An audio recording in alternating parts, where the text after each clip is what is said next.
Salam, salam, outsider, le débrief commence maintenant.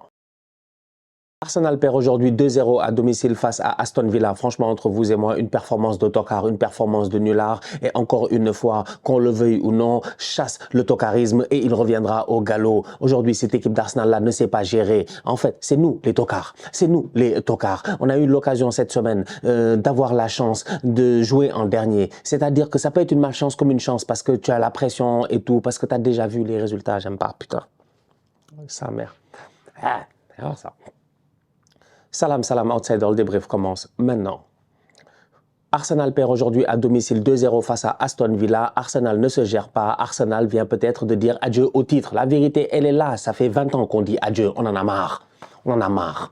On en a marre, franchement. On en a marre. Ça fait 20 ans, on dit adieu. Chaque année, on dit adieu au même moment. L'année passée, à ce stade-ci de la compétition, vers le 14, le 15 avril, il n'y a même pas un an, on commençait à déconner.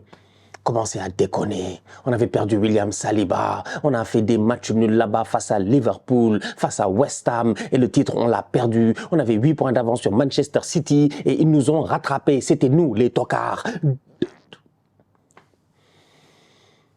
C'est encore nous les tocards. City a gagné face à Luton, ils ont fait le boulot. Liverpool comme par hasard ils ont perdu aujourd'hui face à Crystal Palace, ça arrange tout le monde. Arsenal, on leur demande de venir, de faire le boulot, de prendre les 3 points, de continuer à maintenir leur destin en main. On est à la 32e journée, il reste 6 journées de championnat. Nous tous, on sait que s'il y a une équipe en Angleterre, parmi les 20 équipes qui est capable de faire 6 sur 6, c'est Manchester City.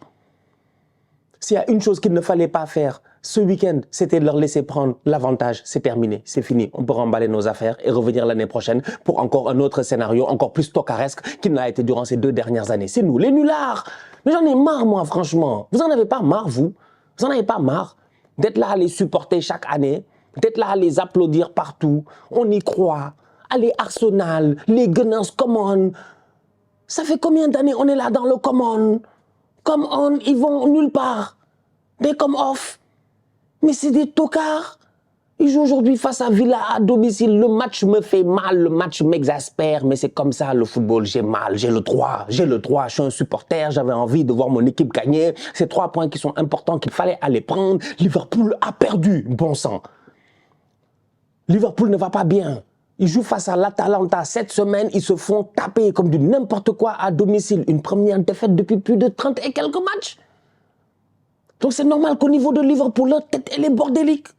Ils arrivent face à Crystal Palace, mais dès le début de la rencontre, tu vois réellement que Liverpool n'est pas dans son match. Donc toi, tu es Arsenal, au lieu d'en profiter, au lieu de prendre les 3 points, tu viens face à Villa, à domicile, et tu perds. Et ça me fait mal. Franchement, ça me fait mal. Et j'en veux à tout le monde. Parce que le 11 de départ, pour moi, était bien choisi. Arteta a pris des risques. Il s'est dit qu'il va aller attaquer cette équipe de Villa-là. On ne va pas attendre. Donc, du coup, au milieu de terrain, tu sors Jorginho, tu fais rentrer Kai Havertz, tu mets Gabriel Jesus en attaque, tu mets Trossard, tu mets Saka. Sur les phases de position offensive, tu as une équipe d'Arsenal qui peut attaquer à 5. Tu tentes, tu pousses. C'est ce qu'on a essayé de faire, on a poussé, même à 6 de temps en temps, parce que ça fait 1, 2, 3, 4, 5, même 2 ans et quelques, ça fait 6 même de temps en temps. On a poussé. Mais tu vas aller où quand dans ton équipe, tu as des Zinchenko, un nul là? Franchement, je suis fatigué, j'en ai marre. Depuis le début de la saison, je suis là. Chaque semaine, j'en parle. Il y a des fans d'Arsenal, eux, ils me fatiguent. Je suis allé à l'Emirates, moi-même, je les ai vus. Zinchenko, il sort ce nulard-là, ils sont là en train de l'applaudir. Vous êtes fiers, c'est votre joueur, c'est votre problème. Moi, c'est pas mon joueur. Zinchenko, c'est un nulard, c'est un tocard. On peut pas avoir confiance en lui. Aujourd'hui, quand Arsenal a le ballon en phase de position offensive, tu as un Zinchenko qui quitte sa position de latéral gauche qui vient s'agrafer à Declan Rice dans une position de milieu de terrain défensif. Normalement, je dis bien normalement, dans la construction du jeu, il doit être utile. Pourquoi? Parce qu'il doit nous donner une option à Declan Rice, une option à, comment ça s'appelle, celui qui décroche à Martin Odegaard. Il doit être cette option-là en fait. Il n'est aucune option, il ne sert à rien. Il ne sert à rien. sert à rien. Il vient au milieu de terrain, il sert à rien. Sur le côté, les gars sont obligés de le... Mais attends, aujourd'hui, il y a eu une action où c'est Trossard qui fait un retour défensif. Si Trossard ne fait pas le retour défensif sur Oli Watkins, à un moment donné, il a déjà marqué dans le match. Où est Zinchenko? Sur le but que Bailey il marque sur le côté là-bas, où est Zinchenko? Que personne ne vienne me fatiguer, j'en ai rien à faire, j'en ai rien à faire. Tu coupes les séquences, tu les mets où tu veux, tu défends Zinchenko, c'est ton problème. Moi, je ne le défends pas parce que le boy ne sait pas défendre. Voilà. Première fonction, défenseur. C'est la dernière chose qu'il fait sur le terrain, défendre. Il ne sert absolument à rien. Phase offensive, il ne te sert à rien. Parce qu'il a fait une bonne passe. C'est pour ça que vous allez l'applaudir. Zinchenko est pertinent. Mais je m'en fous de sa pertinence.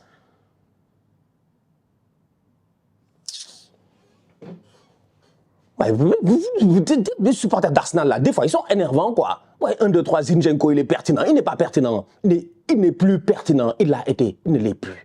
Il n'est plus. Ouais, Zinchenko, si tu veux... Nous, on est pour la paix dans le monde. Franchement. Mais aujourd'hui, tu as un équipement de joueurs de football, pas un équipement de militaires. Donc, boy, tes gros discours là, tu nous fatigues. Tu nous fatigues. Askip, c'est lui qui parle dans les vestiaires. Askip, c'est lui qui vient, quand Arteta est là en train d'expliquer des affaires, il se lève pour venir dire ça marche comme ça, ça marche comme ça. Mais Zinchenko, il nous fatigue, il est exaspérant, je vous dis, dans toutes les strates du club. Ouais, quitte là-bas, ouais. Tu as des Zinchenko sur le terrain, ils foutent rien. Il est là, il perd des ballons et tout, mais regarde la balle, tu joues au football, regarde la balle. L'autre tocard de Gabriel frappe le ballon sur son dos. Mais en fait, c'était n'importe quoi.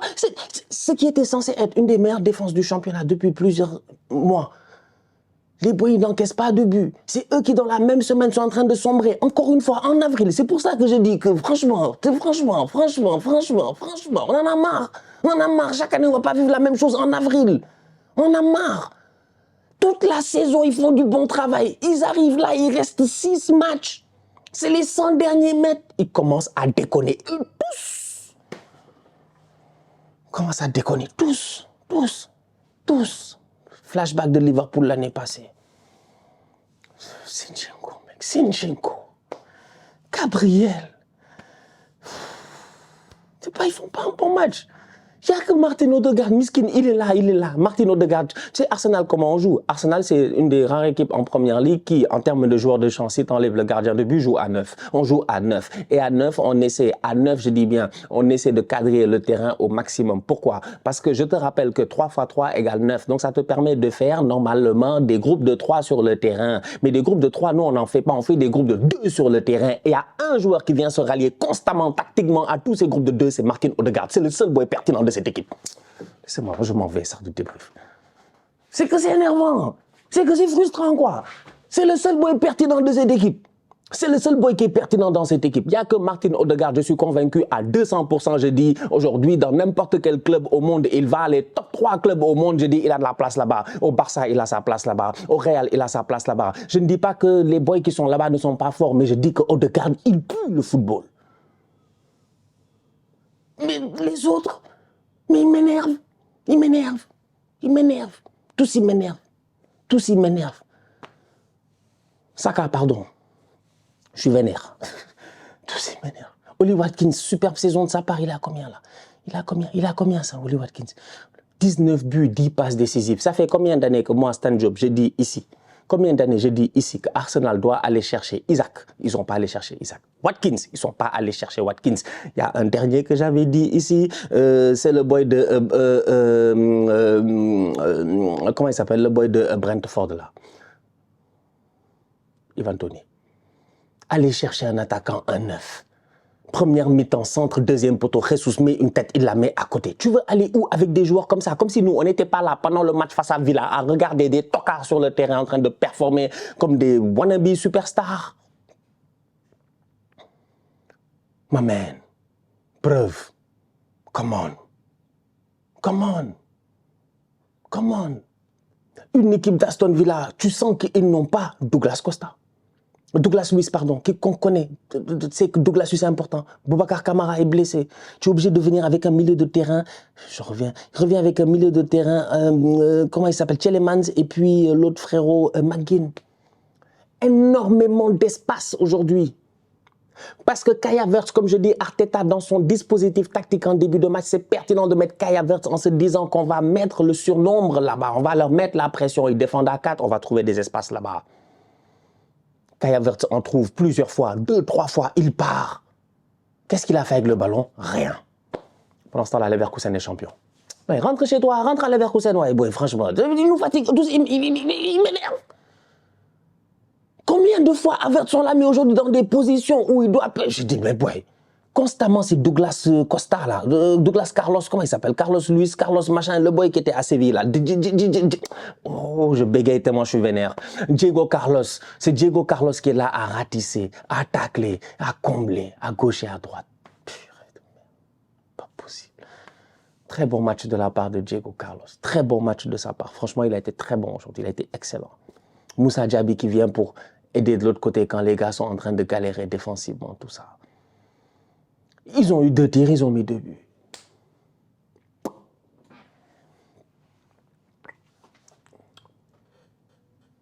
L'action, elle est magnifique. Trossard doit claquer un but, il frappe sur Martinez.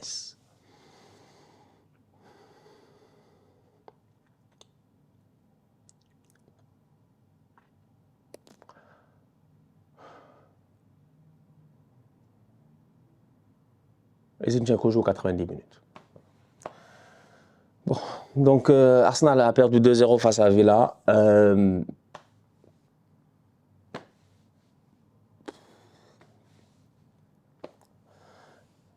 C'est pas intéressant. C'est pas intéressant. Franchement, c'est pas intéressant. C'est pas intéressant. C'est vraiment... On a été nuls. On a vraiment été très nuls. Très, très nuls. Très, très nuls. Je suis choqué. Là, je suis en train de revoir le but, là. Tu vois, le but de Bailey, mais tu... Le boy, il est tout seul au deuxième poteau, en fait. Il n'y a personne qui suit. Ni Martinelli, ni personne. Personne ne suit. Mais c'est quoi? Mais vous voulez être champion ou vous ne voulez pas? Non, vous êtes trop nuls. Martinelli, le regarde en plus. Tu vois le boy, tu prends l'information et tu ne le suis pas. Non, vous êtes tous décourageants. L'équipe là, vraiment, ils vont aller à Munich, ils vont se faire taper, ils vont nous mettre la musique des Looney Tunes, ils vont nous fatiguer, ça va nous énerver. Je suis assez vénère. On est dimanche. C'est dommage. C'est dommage. Ils ont gâté tout mon après-midi.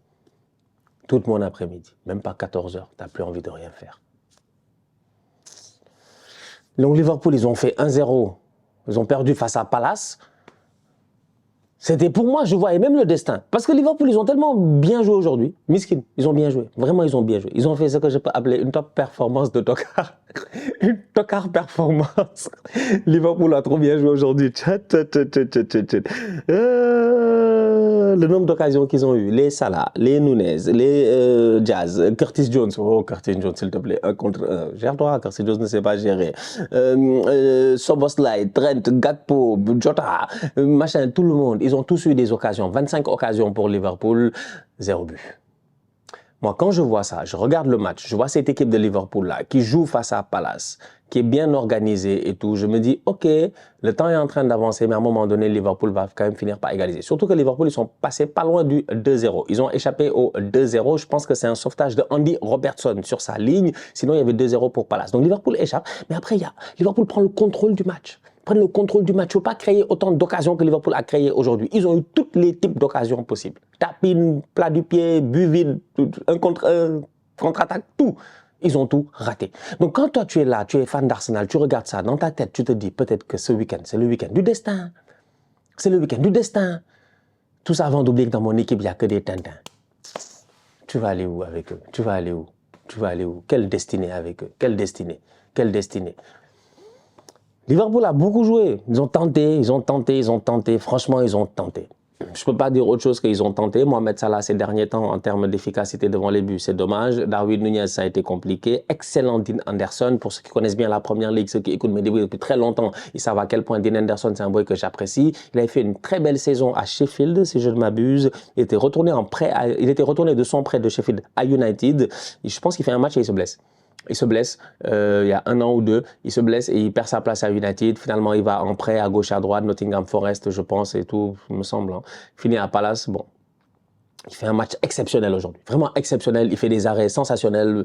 Il y a un arrêt sur la reprise de Luis Diaz en première mi-temps où il met juste la main comme ça. Tu comprends même pas comment il fait pour l'arrêter sur son poteau. En fait, il a juste été magnifique aujourd'hui. Yeah. Après, tu as une belle équipe de Palace, des Olysée, des Eze, Mateta, des bandits, tu vois. Donc, en fait, tout ça, Robertson a fait un très grand match, Miskin, le pauvre. Il a fait un très, très bon match. Virgil van Dijk, ça a été très compliqué pour lui. Donc, tu regardes ça et tu te dis, mais... Allez, vas-y, on éteint la caméra, on laisse tomber. Bon, les gars, on se capte cette semaine en Ligue des Champions. Vraiment, tous contre City pour que City gagne le championnat. Tous contre City, c'est ce que j'avais dit. Tous contre City. Tous contre City pour que City aille gagner le championnat. On se capte très bientôt pour une nouvelle vidéo. D'ici là, on continue à liker, on continue à partager, on s'abonne, on s'abonne, on s'abonne. On est ensemble, on reste en santé. C'est le plus important. Tous outsiders.